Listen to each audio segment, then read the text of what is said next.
Linda, the HOA president, thought she was simply enforcing a parking rule. She believed she was teaching me a lesson by having my car towed while I was out of town.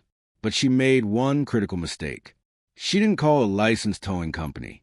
She called her cousin's scrapyard instead. When I came home and saw my driveway empty, I didn't call the HOA board. I called the police. And just minutes ago, I watched officers place Linda into the back of a squad car. She isn't dealing with a citation. She's facing charges for grand theft auto. This is how she lost her freedom over a parking spot. If you believe entitled neighbors need consequences, take a stand for justice. Smash that subscribe button right now and join the team. You won't want to miss the next revenge. To understand how this turned into a felony arrest, you need to understand the car. It wasn't just a car. It was a 1969 Ford Mustang Boss 429. I had poured 5 years of my life and more than $80,000 into restoring it. It was my pride and joy, parked legally in my own driveway and protected under a custom-fitted high-end cover. Then came Linda. She had just been elected HOA president and was clearly on a power trip.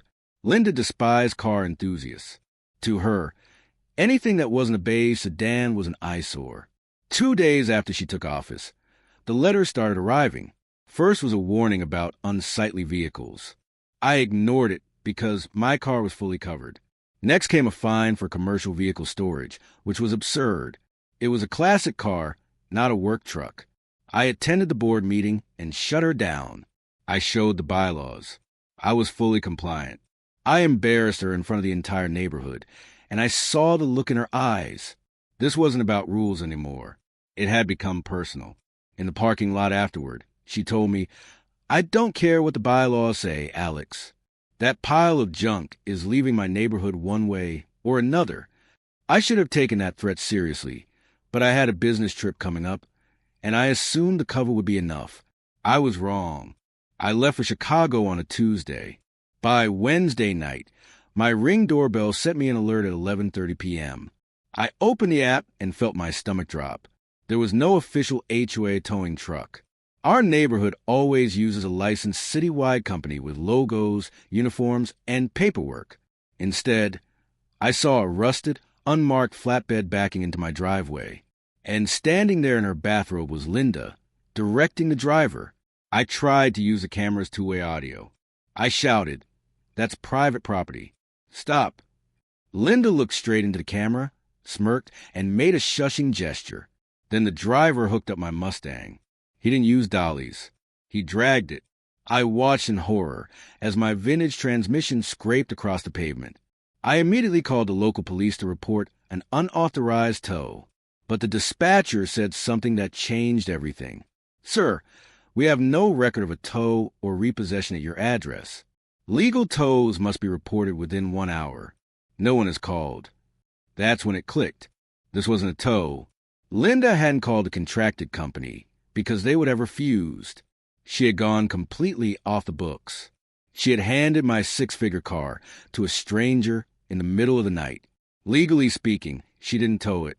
She stole it. I flew home the next morning. There was no impound lot to visit, so I went straight to my house. I had already spoken to Officer Miller down the street and told him to wait for my signal. I walked up to Linda's door. She opened it before I could knock, holding her clipboard, looking smug. "Oh, Alex," she said, "I hope you learned your lesson. The neighborhood looks so much better without that trash. You can get it back eventually, but the fines are $500 per day." I pretended to be confused. "Linda, where's the car? Which lot did you take it to?" She laughed. "It's at a secure facility. My cousin runs a yard a few counties over. Maybe if you pay the $2,000 towing fee in cash, I'll tell you where it is." That was the confession. She admitted she used a personal contact instead of the HOA vendor. She admitted she was withholding the location for money. I smiled and said, "Actually, Linda, I'm not paying you. You're going to pay me." I raised my hand, and 2 police cruisers lit up their sirens as they pulled into the cul-de-sac.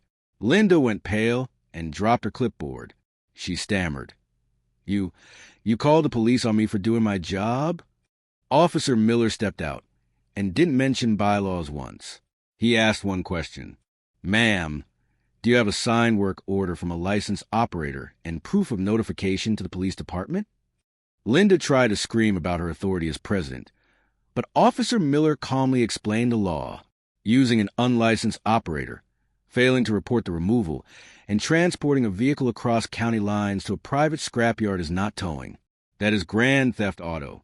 And since the vehicle exceeds $100,000 in value, this is a Class B felony.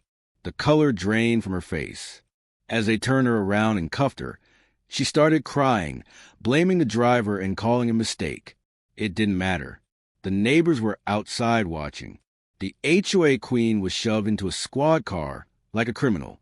We found the Mustang 2 days later, hidden under a tarp at her cousin's scrapyard, scheduled to be stripped for parts. She hadn't just taken it. She was trying to erase it. The fallout was devastating for Linda. She was charged with grand theft auto and conspiracy. The HOA board removed her immediately to avoid liability, but I sued them anyway for negligence. The settlement was $165,000, enough to repair the damage and buy a new daily driver. Linda sold her house to pay legal fees.